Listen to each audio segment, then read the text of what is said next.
Good evening and welcome to Q&A. I'm Tony Jones and here to answer your questions tonight, the founder of newDemocracy, Luca Belgiano-Nettis, who believes parliamentary democracy needs a radical overhaul. Newly elected Liberal Senator James Paterson, author, rev head and engineer Yasmin Abdel-Majid, Tasmanian Independent Senator Jackie Lambie, and the Shadow Minister for Early Childhood and Vocational Education, Kate Ellis. Please welcome our panel.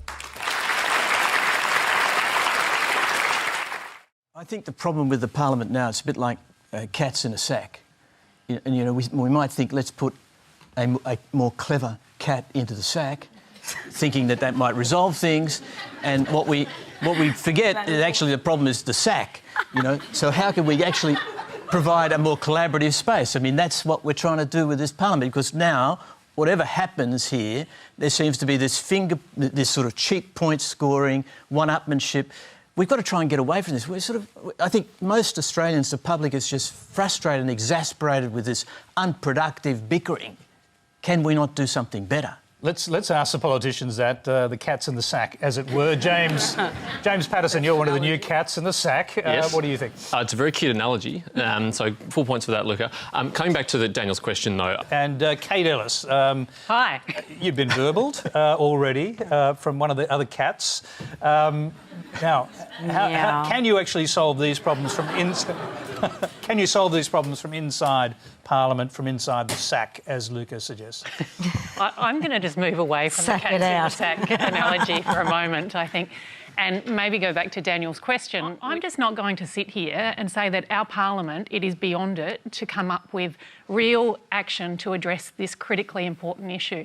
We come together on issues of national security. We come together across the Parliament on a whole range of issues. Today, we're marking the anniversary of the apology to the stolen generation. Like, there are issues which are bigger than any political party, and we need to be making sure that we elect people to Parliament who will put the country first, put the policy first, and settle on real agreements. And, OK, I'll go back to the cats in the sack. That's why I would keep the sack, but I would change the cats. This is a participation measure. It is unapologetically about participation. And I'm with Jackie. Mate, I'm with Jackie.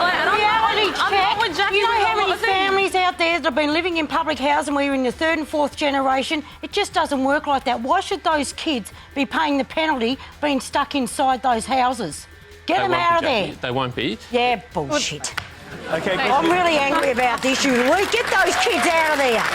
You know what bothers me, what I find really disheartening is that these people, whether they're on Labor, Liberal or the Greens, you have to follow your party. Whatever happened to putting your state and electorate first?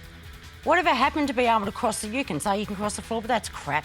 You never see them do that. Even big George Christensen, the oxygen thief, is out there, I'm going to cross the floor. I'm going to cross the floor. Well, come on, big boy, let's go. Let's do it. Bring on that Royal Commission in banking and let's see you cross the floor. But you know what? This is what's missing in politics. They have ropes around their neck and they do not put their states. My main objective in Australian politics is to put Tasmania first and fight like hell for it. And that's exactly what you should be doing at all times, not playing noddies to your leaders. Okay. Yes, that's because there's no base load power. So if the wind isn't blowing, the sun isn't shining, guess what? Your renewable energy has just gone out the window. And just a moment. No, sorry. It does. Jackie, I'm going to cut you off because we've got. We could spend all night talking about this. I'm not going to do that. Take it on. Remember, if you hear any. In this country, and it is the Australian law. It's not Sharia law. In Islam. Not in this country. Do you know what Not in my day. In Sharia, it says you follow the law of the land on which you are on. It says in Islam that you follow the law of the land on which you are on. Don't know anything about my religion. Killed. You tell me that.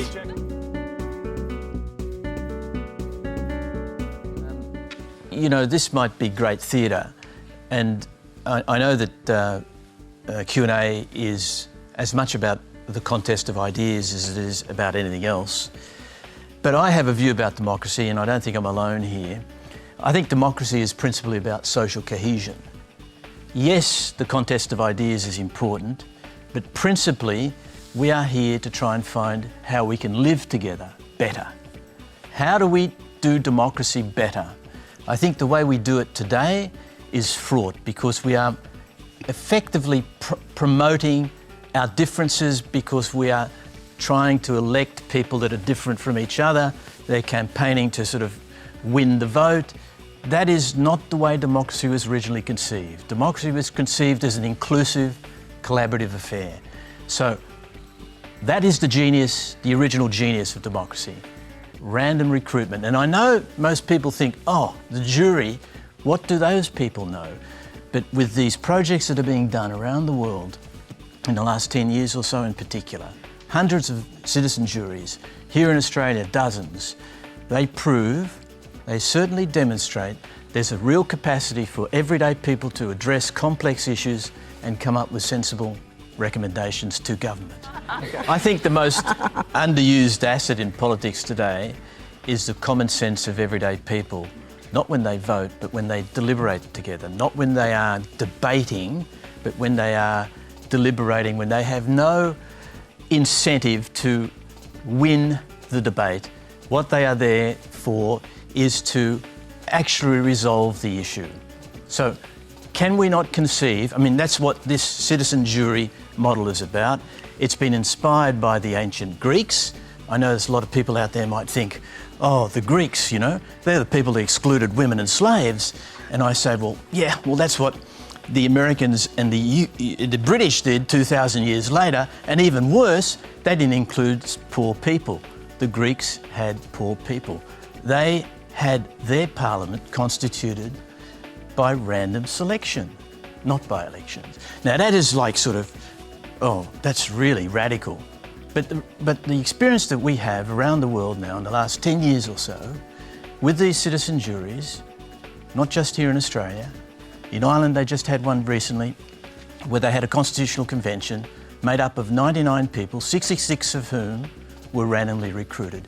People are recognising, governments are recognising, that a way to resolve some of these wicked problems is to take the politics out of it and bring the public into the middle of the room, let them hear from the so-called domain experts, the sector professionals, and let them deliberate and come to some reasonable conclusions. And they happen, invariably that happens. Sounds like Q&A, except we never come to reasonable conclusions.